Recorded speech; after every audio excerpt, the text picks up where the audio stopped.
Welcome to Bigg Boss review. నేను మీ Rachana. Bigg Boss Telugu 8వ సీజన్ లో తొలి వారం ఇక ఎలిమినేషన్ కోసం అయితే నామినేషన్లు అయితే జరుగుతున్నాయి.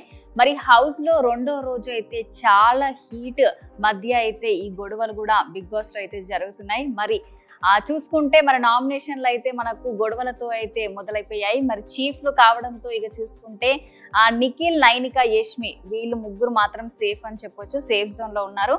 మరి మిగిలిన వారి మధ్య చూసుకుంటే నామినేషన్ల గొడవలు అయితే జరుగుతున్నాయి. మరి రెండో రోజు ఎలా జరిగిందంటే యష్మి గౌడ్ను చీఫ్ గా నిఖిల్ ఇంకా నైనిక వాళ్ళు అయితే సెలెక్ట్ చేయడం జరిగింది. మరి ఈ సెలెక్ట్ చేసిన తర్వాత మధ్యలో సోనియా అయితే గొడవ పెట్టుకోవడం జరిగింది. ఈ విషయంలో వారి మధ్య చాలా వాదన కూడా కొనసాగింది. ఆ తర్వాత చూసుకుంటే మనకు రెండో రోజు ఆట అయితే మొదలైపోయింది. మరి పుష్ప మూవీలోని ఏ బిడ్డ ఇది నా అడ్డ పాటతో హౌస్ లో రెండో రోజు అయితే షురు అయిపోయింది. మరి కంటెస్టెంట్లు డాన్స్ చేశారు. మధ్యాహ్నం చూసుకుంటే ఇక మణికంఠ నిద్రపోవడంతో అయితే కుక్క అరుపును అయితే బిగ్ బాస్ అయితే ప్లే చేశారు. మరి ఇక మణికంఠన అయితే ఇంకోసారి ఇలా పడుకోవద్దని అయితే అతడితో అయితే హౌస్ మేట్స్ అందరూ అయితే చెప్పడం జరిగింది. మరి హౌస్ మేట్స్ కు పనులను కూడా అప్పగించారు. ఎవరైతే చీఫ్ నిఖిల్, నైనిక, యష్మి వీళ్ళు ముగ్గురు కలిసి మిగతా కంటెస్టెంట్స్ వాళ్ళకైతే పని చెప్పడం జరిగింది. సో వంట విషయంలో చూసుకుంటే బేబక్క పెట్టిన రూల్స్ పై అయితే కిరాక్ సీత అయితే అసంతృప్తి వ్యక్తం చేశారు. మరి నిత్యావసర సరుకులను అయితే కంట్రోల్ చేసే రేషన్ మేనేజ్మెంట్ సంబంధించింది అయితే సోనియాకి అయితే నిఖిల్ అయితే అప్పగించారు. మరి కిచెన్ లో చూసుకుంటే నాకు కిచెన్ వద్దు అని అయితే నిఖిల్ అనడంతో ఇక కిరాక్ సీత అయితే చాలా కోపంతో అయితే ఆ ఇద్దరి మధ్య నిఖిల్ ఇంకా సీత మధ్య అయితే గొడవ జరిగింది. ఆ తర్వాత ఇక బిగ్ బాస్ తెలుగు 8 లో అయితే ఫస్ట్ నామినేషన్ల ప్రక్రియ అయితే మొదలైపోయింది. మరి చీఫ్లుగా ఉన్న మనకు నిఖిల్, నైనిక, యష్మి గౌడన్ అయితే బిగ్ బాస్ అయితే 3 హారాలు ఇవ్వడం జరిగింది. సో ఆ 3 హారాలు వాళ్ళ మెడలో వేసుకొని అయితే ఉన్నారు. మరి వాళ్ళకు అలాగే ఒక 3 చైర్స్ కూడా ఇవ్వడం జరిగింది. ఆ 3 చైర్స్ లో అయితే కూర్చోవడం జరిగింది. ఆ గద్ద పైన కూర్చొని అయితే ఈ యొక్క వాళ్ళు ముగ్గురు చీఫ్లు కాబట్టి అందులో కూర్చోవడం జరిగింది. మరి చీఫ్లు కావడంతో ఇక నామినేషన్ల నుంచి అయితే వాళ్ళు ముగ్గురు సేఫ్ అయిపోయారు. మరి ఎవరిని నామినేట్ చేయాలో ఆ పవర్ ని కూడా ఈ యొక్క చీఫ్లకే అయితే బిగ్ బాస్ అయితే అప్పగించడం జరిగింది.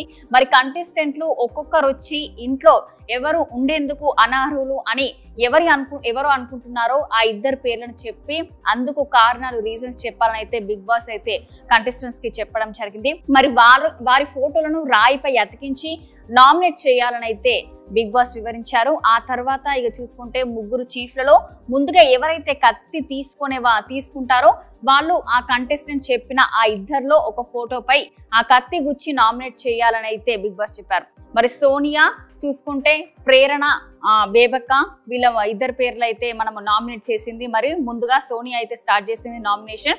మరి కిచెన్ విషయంలో బేబక్క ఇర్రెస్పాన్సిబుల్ అని అయితే మనకు ఫస్ట్ రోజు అయితే గొడవ జరిగింది. ఆ ఒక్క రీజన్ తో అయితే మనకు బేబక్కను అయితే నామినేట్ చేయడం జరిగింది. ఇక ప్రేరణ విషయంలో చూసుకుంటే ప్రేరణ తప్పుగా మాట్లాడుతుందని ఇతరులకు అనవసరమైన సలహాలు ఇస్తూ జోక్యం చేసుకుంటుందని అయితే నామినేట్ అయితే ప్రేరణ చేయడం జరిగింది. మరి ఈ విషయంలో చూసుకుంటే సోనియా, ప్రేరణ మధ్య చాలా గొడవ జరిగింది. ఈ ఇద్దరులో చూసుకుంటే బేబక్కను అయితే నామినేట్ చేశారు యష్మి. ఎందుకంటే యష్మి ముందుగా కత్తి ఎవరైతే ఆ పవర్ అయితే వాళ్ళ ముగ్గురికి ఉంది కాబట్టి సో యష్మి ఫస్ట్ వెళ్ళి ఆ కత్తిని తీసుకోవడం వల్ల సో యష్మి బేబక్కను అయితే నామినేట్ చేయడం జరిగింది. నెక్స్ట్ చూసుకుంటే ఇక నబిల్ ఆఫ్రిది అయితే నామినేట్ చేయడం జరిగింది. మణికంఠన్ ఇంకా మనకు బేబక్కన్ అయితే నబిల్ ఆఫ్రిది నామినేట్ చేయడం జరిగింది. సో ఎందుకు అనంటే మణికంఠ సరిగ్గా మాట్లాడడం లేదని చెప్పారు. అలాగే బేబక్క కూడా తనకు కనెక్ట్ ఇంకా అవ్వలేదు. సో వీళ్ళిద్దరూ నాకు కనెక్ట్ అవ్వలేదు అని ఈ ఒక రీజన్ తో అయితే మనకు నబిల్ ఆఫ్రిది అయితే నామినేట్ చేయడం జరిగింది. నామినేట్ చేసిన తర్వాత యష్మి ఫస్ట్ వెళ్ళి మనకు చూసుకుంటే మణికంఠన్ అయితే ఫైనల్ చేశారు నామినేషన్ కి. నెక్స్ట్ శేఖర్ భాష, మరి శేఖర్ వర్సెస్ మణికంఠ, అలాగే శేఖర్ భాష బేబక్కను కూడా నామినేట్ చేయడం జరిగింది. సో బేబక్క ఇంకా శేఖర్ భాష చూసుకుంటే చాలా మంచి ఫ్రెండ్స్ అయినా కూడా మరి బేబక్కను అయితే నామినేట్ చేయడం జరిగింది శేఖర్ భాష. సో కంట్రోల్ చేసేందుకు ప్రయత్నిస్తున్నాడని శేఖర్ చెప్పారు. తాను ఈ విషయాన్ని అయితే అంగీకరించలేదని చాలాసేపు అయితే వాళ్ళిద్దరి మధ్య ఎవరైతే మణికంఠ ఇంకా శేఖర్ భాష ఇద్దరి మధ్యలో అయితే వాదించారు. మరి ఇద్దరు బాగా వాగ్వాదం కూడా చేసుకున్నారు. మరి కిచెన్ విషయంలో ఇతరులకు బేబక్క రూల్స్ పెడుతున్నారని అయితే శేఖర్ భాష అయితే మన బేబక్కను అయితే నామినేట్ చేశారు. సో శేఖర్ భాష చూసుకుంటే మణికంఠ ఇంకా ఆ బేబక్కన్ అయితే నామినేట్ చేయడం జరిగింది. సో ఈ విషయంలో చీఫ్ నైనిక వెళ్ళైతే మనకు మణికంఠన్ అయితే నామినేట్ చేయడం జరిగింది. ఇంకా నెక్స్ట్ చూసుకుంటే పృథ్వీరాజ్ ఆ నబిల్ ని ఇంకా బేబక్కన్ అయితే నామినేట్ చేశారు. పనులో పృథ్వీ హెల్ప్ చేయడం లేదని ఆమె అయితే కారణం చెప్పారు. మరి ఈ విషయంలో చూసుకుంటే పృథ్వీ కూడా వాళ్ళిద్దరి మధ్యలో అయితే చాలా గొడవ జరిగింది. మరి అతడికి మద్దతుగా చూసుకుంటే సీత కూడా ఈ మధ్యలో మాట్లాడింది. మరి దీంతో మధ్యలోకి రావద్దని చీఫ్ నిఖిల్ కూడా చెప్పడం జరిగింది. దీంతో తనకి ఇష్టం అంటూ నా ఇష్టం అన్నట్టు ఆ సీత అయితే వాదించారు వాళ్ళతో. ఇలా నిఖిల్ సీత మధ్య కూడా వాళ్ళిద్దరి మధ్య కూడా గొడవ చాలానే సాగిందని చెప్పొచ్చు. గట్టిగా అరుచుకున్నారు కూడా నిఖిల్ ఇంకా సీత. మరి వారికి బేబక్క కూడా సర్ది చెప్పారు. నబీల్ యాక్టివ్ గా లేరని అయితే బేబక్క అయితే కారణం చెప్పారు. తాను ఎవరైతే నబీల్ ఆఫ్రిది దీనికి అయితే అంగీకరించలేదు. అంగీకరించకుండా వాళ్ళిద్దరి మధ్య కూడా వాదించుకున్నారు. మరి పృథ్వీరాజ్ నామినేషన్ చూసుకుంటే నిఖిల్ అయితే మనకు ఫైనల్ అయితే చేశారు. నామినేట్ అయింది అయితే వీళ్ళు ఇప్పటి వరకు చూసుకుంటే ముగ్గురు అయితే నామినేషన్ లో అయితే చేశారు. మొత్తము ఇప్పటి వరకు తొలివారం నామినేషన్ లో అయితే బేబక్క, మణికంఠ, పృథ్వీరాజ్ వీళ్ళు ముగ్గురు అయితే నామినేషన్ లో ఉన్నారు. మరి మిగతా ఈ నామినేషన్ ప్రక్రియ చూసుకుంటే 3వ ఎపిసోడ్ లో ఇంకా కొనసాగుతుందని చెప్పొచ్చు. ఇంకా 7గురు తమ నామినేషన్లను ఇంకా చెప్పాల్సి ఉంది.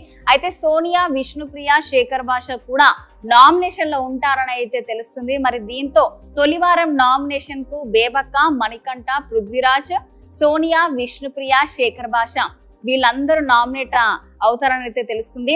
మరి నామినేషన్ల ప్రక్రియ ఇంకా మిగిలి ఉంది కాబట్టి రేపటి ఎపిసోడ్ లో అయితే ఇదైతే కొనసాగుతుంది అని చెప్పొచ్చు. మరి దానికోసం అయితే ప్రతి ఒక్కరైతే వేచి చూడాల్సిందే. సో ఇది డే 2 హైలైట్స్. మరో డే 3 హైలైట్స్ లో మళ్ళీ కలుద్దాం.